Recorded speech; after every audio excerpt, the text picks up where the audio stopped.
नमस्कार। स्वागत है आपका विकास जाजिम शो में। आज हम राजस्थान राज्य राजनीति के एक महत्वपूर्ण विषय को बहुत आसान भाषा में समझने जा रहे हैं। जी। आज की हमारी चर्चा राजस्थान के एक ऐसे राजनीतिक व्यक्तित्व पर केंद्रित है जिनका नाम इतिहास में एक बहुत ही विशेष कारण से दर्ज है। जी। हम बात कर रहे हैं श्री हीरालाल देवपुरा की। जी। तो चलिए सबसे पहले उनके जीवन के कुछ जो बुनियादी तथ्य हैं उनको समझते हैं। बिल्कुल, किसी भी व्यक्तित्व को समझने के लिए उनकी जड़ों को समझना, मतलब ये जानना कि वो कहाँ से आए, बहुत जरूरी है। हाँ। श्री हीरालाल देवपुरा का जन्म 12 अक्टूबर 1925 को केलवाड़ा में हुआ था। केलवाड़ा, ये कुंभलगढ़ वाला इलाका है ना? जी हाँ, यह स्थान कुंभलगढ़ में है जो आज के राजसमंद जिले का हिस्सा है। कुंभलगढ़ का नाम आते ही एक ऐतिहासिक गौरव का एहसास होता है और इसी धरती से वे आते थे। और उनका निधन हुआ 10 मई 2004 को, तो उनका जीवन काल लगभग 79 वर्षों का रहा। जी। लेकिन जिस एक तथ्य ने उन्हें राजस्थान की राजनीति में हमेशा के लिए कह सकते हैं अमर कर दिया, वो है उनका मुख्यमंत्री के तौर पर कार्यकाल। जी हाँ, और यही उनकी सबसे बड़ी पहचान बन गई। राजस्थान के सबसे कम अवधि वाले मुख्यमंत्री। सबसे कम। ये एक ऐसा तथ्य है जो अक्सर प्रतियोगी परीक्षाओं में तो पूछा ही जाता है, पर यह हमें राजनीति की जो अनिश्चितताएं हैं उनके बारे में भी बहुत कुछ बताता है। सही बात है। यह एक ऐसा रिकॉर्ड है जो उन्हें इतिहास में एक बहुत ही अनूठी जगह देता है। अब हम अगले भाग पर आते हैं जिसका नाम है मुख्यमंत्री पद का संक्षिप्त कार्यकाल। तो अब सीधे उस विषय पर आते हैं जिसने उन्हें इतिहास में दर्ज कराया, उनका मुख्यमंत्री पद। हम सब जानते हैं कि कार्यकाल बहुत छोटा था, सिर्फ 16 दिन। जी, महज 16 दिन। लेकिन सवाल यह है कि ऐसी क्या नौबत आई कि किसी को सिर्फ 16 दिन के लिए मुख्यमंत्री बनाना पड़ा। ये कब से कब तक का दौर था? उनका मुख्यमंत्री के रूप में सफर शुरू हुआ 23 फरवरी 1985 को। 1985। हाँ, और समाप्त हो गया 10 मार्च 1985 को। अगर आप गिने तो ये कुल 16 दिन का कार्यकाल बनता है। 16 दिन। इतने कम समय के पीछे एक बहुत बड़ा राजनीतिक भूचाल था उस समय। और वो भूचाल क्या था? क्योंकि कोई भी पार्टी अपनी सरकार को इस तरह अस्थिर तो नहीं करना चाहेगी। बिल्कुल नहीं। उस समय राजस्थान के मुख्यमंत्री थे श्री शिवचरण माथुर। उनके कार्यकाल में भरतपुर के डीग में एक बहुत ही हिंसक और दुर्भाग्यपूर्ण घटना हुई। अच्छा। जिसे डीग कांड के नाम से जाना जाता है। हाँ, मैंने सुना है इसके बारे में। तो ये सिर्फ एक कानून व्यवस्था की घटना नहीं थी, यह एक बहुत बड़ा राजनीतिक संकट बन गई थी। इस डी कांड में ऐसा क्या हुआ था जिसका असर सीधे मुख्यमंत्री की कुर्सी पर पड़ गया? उस घटना में पुलिस की गोलीबारी में राजा मान सिंह की मृत्यु हो गई थी, जो उस समय एक निर्दलीय विधायक थे और भरतपुर के पूर्व राज परिवार के सदस्य भी थे। अच्छा, तो उनकी एक बड़ी राजनीतिक हैसियत थी। बहुत बड़ी। इस घटना ने प्रदेश में खासकर जाट और राजपूत समुदायों के बीच बहुत ज्यादा तनाव पैदा कर दिया था। विपक्ष ने सरकार पर जोरदार हमला बोला और कांग्रेस आला कमान पर श्री शिवचरण माथुर को हटाने का भारी दबाव बन गया। तो ये एक नैतिक और राजनीतिक दबाव का मामला था। जी। उस घटना की नैतिक जिम्मेदारी लेते हुए श्री शिवचरण माथुर ने अपने पद से इस्तीफा दे दिया। अच्छा। अब कांग्रेस पार्टी के सामने अचानक एक संकट खड़ा हो गया कि मुख्यमंत्री का पद खाली है और तुरंत किसी को ये जिम्मेदारी देनी होगी। हाँ, पद खाली नहीं रख सकते। बिल्कुल। उस समय पार्टी को एक ऐसे चेहरे की जरूरत थी जो अनुभवी हो, विश्वसनीय हो और जिस पर कोई विवाद ना हो। एक ऐसा व्यक्ति जो इस संकट के दौर में सरकार को संभाल सके जब तक कि पार्टी एक स्थायी नेता का चुनाव न कर ले। तो श्री हीरालाल देवपुरा का मुख्यमंत्री बनना एक तरह से स्टॉप गैप अरेंजमेंट था, है ना? मतलब एक अस्थायी व्यवस्था, ताकि शासन में कोई खालीपन ना आए और पार्टी को नए नेता का चुनाव करने के लिए कुछ समय मिल जाए। आपने बिल्कुल सही शब्द का इस्तेमाल किया। वे एक अंतरिम मुख्यमंत्री थे। उनका मुख्य काम था शासन की निरंतरता बनाए रखना। उनका चयन यह भी दिखाता है कि पार्टी के भीतर उनकी छवि एक सुलझे हुए और गैर विवादास्पद नेता की थी, जिन्हें ऐसे मुश्किल समय में जिम्मेदारी सौंपी जा सकती थी। अब हम अगले भाग पर आते हैं जिसका नाम है संवैधानिक एवं ऐतिहासिक विशेषताएं। मुख्यमंत्री के तौर पर उनका 16 दिन का कार्यकाल तो अपने आप में एक ऐतिहासिक तथ्य है ही। जी। लेकिन उनके नाम कुछ ऐसी उपलब्धियां भी हैं जो संवैधानिक रूप से बहुत महत्वपूर्ण है और राजस्थान में किसी और नेता के नाम नहीं है। ये बात उनके राजनीतिक कद को और भी बड़ा बना देती है। ये बिल्कुल सही है। उनका राजनीतिक जीवन सिर्फ मुख्यमंत्री पद तक ही सीमित नहीं था, बल्कि यहीं से एक अनूठा अध्याय शुरू होता है। अच्छा। वे राजस्थान के एकमात्र ऐसे मुख्यमंत्री रहे जो बाद में विधानसभा अध्यक्ष भी बने। अरे वाह! ये एक असाधारण संवैधानिक और राजनीतिक उपलब्धि है। ये सच में बहुत दिलचस्प है। मतलब मुख्यमंत्री का पद तो कार्यपालिका यानी एग्जीक्यूटिव का शिखर होता है जी, और विधानसभा अध्यक्ष का पद विधायिका यानी लेजिस्लेचर का संरक्षक होता है। आमतौर पर ये दोनों भूमिकाएं बिल्कुल अलग अलग मानी जाती हैं। बिल्कुल अलग। एक ही व्यक्ति का इन दोनों शीर्ष पदों पर पहुंचना और वो भी एक के तुरंत बाद दूसरा पद संभालना, ये उनकी राजनीतिक स्वीकार्यता और संसदीय ज्ञान को दिखाता है। आप सोचिए, एक व्यक्ति जो सरकार का मुखिया था, वो कुछ ही दिनों बाद उस सदन का अध्यक्ष बन जाता है, जिसका काम उसी सरकार पर नजर रखना और सदन की कार्यवाही को निष्पक्ष रूप से चलाना है। सही बात है। मुख्यमंत्री पद से हटने के ठीक 10 दिन बाद वे 20 मार्च 1985 से लेकर 16 अक्टूबर 1985 तक राजस्थान विधानसभा के अध्यक्ष रहे। यानी लगभग 7 महीने तक। जी, लगभग 7 महीने तक उन्होंने इस गरिमामय पद को संभाला। ये दिखाता है कि सदन के सभी सदस्य, चाहे वे सत्ता पक्ष के हों या विपक्ष के, उनके प्रति सम्मान का भाव रखते थे। और कहानी यही खत्म नहीं होती। हाँ। उनके नाम एक और बड़ी उपलब्धि दर्ज है। हाँ। वे राजस्थान के राज्य वित्त आयोग के अध्यक्ष भी रहे। जी हाँ, और यही बात उन्हें राजस्थान के राजनीतिक इतिहास में सबसे अलग बनाती है। राज्य वित्त आयोग ये क्या काम करता है? मतलब इसकी क्या महत्ता है? राज्य वित्त आयोग एक बहुत ही महत्वपूर्ण संवैधानिक संस्था है। इसका काम राज्य सरकार और जो स्थानीय निकाय होते हैं, जैसे कि पंचायतें और नगरपालिकाएं, अच्छा, लोकल बॉडीज। हाँ, उनके बीच टैक्स से होने वाली आय के बंटवारे की सिफारिश करना होता है। इस पद पर एक ऐसे व्यक्ति की जरूरत होती है जिसे वित्त, प्रशासन और जमीनी हकीकत की गहरी समझ हो। तो अगर हम तीनों पदों को एक साथ देखें, मुख्यमंत्री, विधानसभा अध्यक्ष और राज्य वित्त आयोग के अध्यक्ष, ये तीनों महत्वपूर्ण संवैधानिक भूमिकाएं निभाने वाले वे राजस्थान के एकमात्र नेता रहे हैं। बिल्कुल, ये एक अद्वितीय संयोजन है।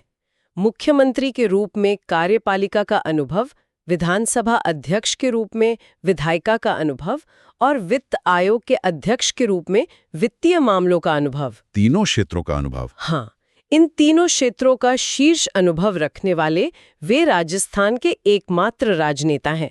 यह उनकी बहुमुखी प्रतिभा और प्रशासनिक क्षमता का सबसे बड़ा प्रमाण है। अब हम अगले भाग पर आते हैं, जिसका नाम है राजनीतिक एवं मंत्री अनुभव। ये तो स्पष्ट है कि उन्हें अचानक ही मुख्यमंत्री नहीं बना दिया गया था। इतने महत्वपूर्ण पदों पर पहुंचने के लिए एक लंबा राजनीतिक अनुभव जरूरी होता है। तो मुख्यमंत्री बनने से पहले उनका राजनीतिक सफर कैसा था? वे राजनीति में बिल्कुल नए नहीं थे। मुख्यमंत्री का पद संभालने से बहुत पहले से वे राजस्थान की राजनीति में एक स्थापित और सम्मानित नाम थे।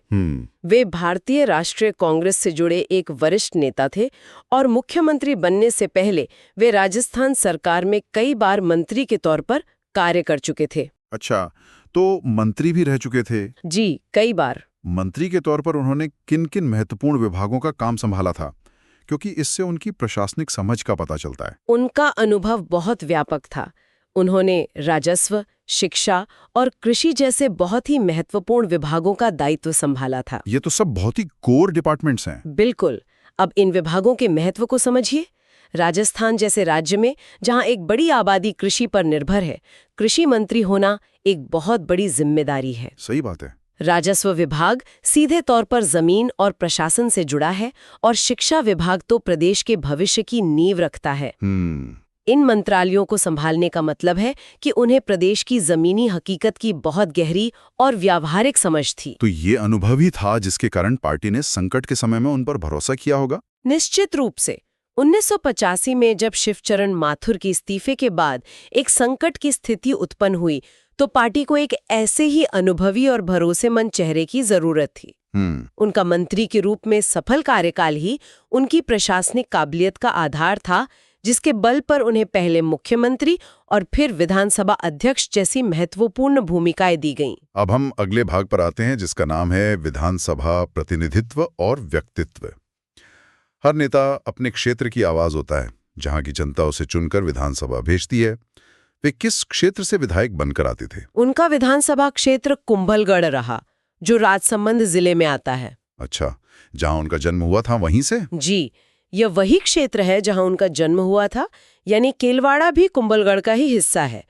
तो वे अपनी जन्मभूमि और कर्मभूमि दोनों का ही प्रतिनिधित्व करते थे। हाँ। इससे यह जाहिर है कि लोगों से उनका जुड़ाव बहुत गहरा और स्वाभाविक रहा होगा। और विधानसभा के भीतर एक विधायक और एक नेता के रूप में उनकी छवि कैसी थी? मतलब आज की राजनीति में हम अक्सर बहुत आक्रामक और मुखर नेता देखते हैं। क्या उनका अंदाज भी वैसा ही था? नहीं, बिल्कुल नहीं। उनकी छवि इसके एकदम विपरीत थी। अच्छा। विधानसभा में उन्हें एक शांत, मर्यादित और संसदीय परंपराओं का सख्ती से पालन करने वाले नेता के रूप में जाना जाता था। सदन की कार्यवाही के दौरान उनका व्यवहार हमेशा गरिमापूर्ण रहता था। वे बेवजह के शोर शराबे या हंगामे से दूर रहते थे और अपनी बात को तर्क और तथ्यों के साथ बहुत ही सधे हुए अंदाज में रखते थे। तो उनका व्यक्तित्व बहुत ही सौम्य और सुलझा हुआ था। बिल्कुल, सौम्य और सुलझा हुआ व्यक्तित्व। इसी वजह से उन्हें न सिर्फ अपनी पार्टी में बल्कि विपक्षी दलों में भी सम्मान मिलता था। और शायद इसी वजह से वो विधानसभा अध्यक्ष भी बने। जी हाँ, इसी व्यक्तित्व के कारण वे विधानसभा अध्यक्ष पद के लिए एक स्वाभाविक पसंद बने। अध्यक्ष का पद उसी व्यक्ति को मिलता है जिस पर पूरे सदन को ये भरोसा हो कि वो निष्पक्षता से कार्यवाही का संचालन करेगा और सभी को बराबर मौका देगा। सही है। उनका शांत और मर्यादित स्वभाव इस भूमिका के लिए एकदम उपयुक्त था। अब हम अगले भाग पर आते हैं, जिसका नाम है मुख्य सचिव। जब कोई मुख्यमंत्री बनता है तो प्रशासनिक मशीनरी का जो प्रमुख होता है वो मुख्य सचिव होता है, जो मुख्यमंत्री और पूरी नौकरशाही के बीच एक पुल का काम करता है। जी। तो यह एक महत्वपूर्ण प्रशासनिक तथ्य है कि जब वे 16 दिनों के लिए मुख्यमंत्री थे, उस छोटे लेकिन राजनीतिक रूप से बहुत उथल-पुथल वाले दौर में राज्य के मुख्य सचिव कौन थे? जी, ये एक अच्छा सवाल है।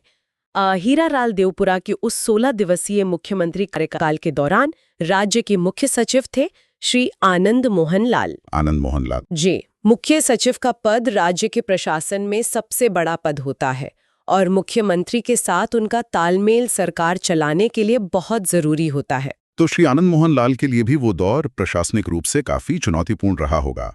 एक तरफ मुख्यमंत्री बदल रहे थे, राजनीतिक माहौल में गर्मी थी, और दूसरी तरफ प्रशासन को सुचारू रूप से चलाना था। निश्चित रूप से ऐसे समय में मुख्य सचिव और पूरी नौकरशाही की भूमिका और भी महत्वपूर्ण हो जाती है। उनकी जिम्मेदारी थी कि राजनीतिक अस्थिरता का असर शासन के कामकाज पर न पड़े। हाँ, काम नहीं रुकना चाहिए। बिल्कुल, और प्रशासनिक निरंतरता बनी रहे। श्री आनंद मोहन लाल ने उस दौर में इस जिम्मेदारी को बखूबी निभाया, जो किसी भी सरकार के लिए आवश्यक होता है, चाहे उसका कार्यकाल 16 दिन का हो या 5 साल का। अब हम अगले भाग पर आते हैं, जिसका नाम है राजनीतिक महत्व और विरासत। तो इन सब बातों का निष्कर्ष क्या निकलता है? हमने उनके जीवन, उनके छोटे से मुख्यमंत्री कार्यकाल और उनकी अन्य संवैधानिक भूमिकाओं के बारे में विस्तार से बात की। तो 16 दिनों के कार्यकाल के बावजूद उनका राजनीतिक महत्व क्यों है? उनका महत्व कई वजहों से है और इसे सिर्फ दिनों की संख्या से नहीं आंका जा सकता। सबसे पहली बात, उनका न्यूनतम कार्यकाल ही उन्हें राजस्थान के संवैधानिक और राजनीतिक इतिहास में एक विशेष स्थान दिलाता है। वे एक तरह से एक ऐतिहासिक तथ्य का प्रतीक बन गए हैं जो हमेशा याद किया जाएगा। और मुख्यमंत्री पद से हटने के तुरंत बाद विधानसभा अध्यक्ष बनने का उदाहरण तो उनकी राजनीतिक स्वीकार्यता और सम्मान को दिखाता है। बिल्कुल, ये उदाहरण राजस्थान की राजनीति में अद्वितीय माना जाता है। ये दर्शाता है कि मुख्यमंत्री पद से हटने के बाद वे राजनीतिक रूप से हाशिए पर नहीं गए। हाँ, ये बहुत बड़ी बात है। बल्कि उन्हें तुरंत विधायिका की सबसे सम्मानित कुर्सी पर बिठाया गया। ये उनके कद, उनकी निष्पक्ष छवि और सभी दलों में उनकी स्वीकार्यता को प्रमाणित करता है। और अंत में उनका व्यक्तित्व। राजनीति में अक्सर नेताओं की छवि आक्रामक या मुखर होती है, लेकिन उन्हें अलग तरह के नेता के रूप में याद किया जाता है। यही उनकी विरासत का तीसरा और शायद सबसे महत्वपूर्ण पहलू है। उन्हें आज भी एक शालीन, मृदुभाषी और संतुलित व्यक्तित्व वाले नेता के रूप में याद किया जाता है। वे इस बात का एक उत्कृष्ट उदाहरण है कि राजनीति में बिना आक्रामकता के केवल अपने ज्ञान, अनुभव और मर्यादित व्यवहार के बल पर भी शीर्ष तक पहुंचा जा सकता है और सम्मान अर्जित किया जा सकता है। सही। उनकी विरासत हमें सिखाती है कि राजनीतिक प्रभाव कार्यकाल की लंबाई का मोहताज नहीं होता। आज की चर्चा से यह स्पष्ट होता है कि किसी नेता का राजनीतिक महत्व केवल उसके कार्यकाल की लंबाई से नहीं, बल्कि उसके द्वारा स्थापित की गई संवैधानिक मिसालों और उनके व्यक्तित्व की गरिमा से भी तय होता है। श्री हीरालाल देवपुरा का जीवन इसका एक जीता जागता उदाहरण है। और ये सोचने वाली बात है कि कैसे एक बहुत छोटा कार्यकाल भी किसी व्यक्ति को राज्य के राजनीतिक इतिहास में एक अनूठी और स्थायी जगह दिला सकता है, जो शायद लंबे कार्यकाल वाले कई नेता भी हासिल नहीं कर पाते। बिल्कुल। उनका जीवन इस बात का प्रमाण है कि कभी-कभी परिस्थितियां आपको एक छोटी भूमिका देती हैं, लेकिन आप उस भूमिका को कैसे निभाते हैं, यही आपकी असली विरासत तय करता है। यदि आपको यह व्याख्या पसंद आई हो तो हमारे YouTube चैनल विकास जाजिम को सब्सक्राइब करें। इस ऑडियो को अपने दोस्तों के साथ शेयर करें और अगर पसंद आया हो तो लाइक जरूर करें। अपने सुझाव और विचार कमेंट बॉक्स में अवश्य लिखें।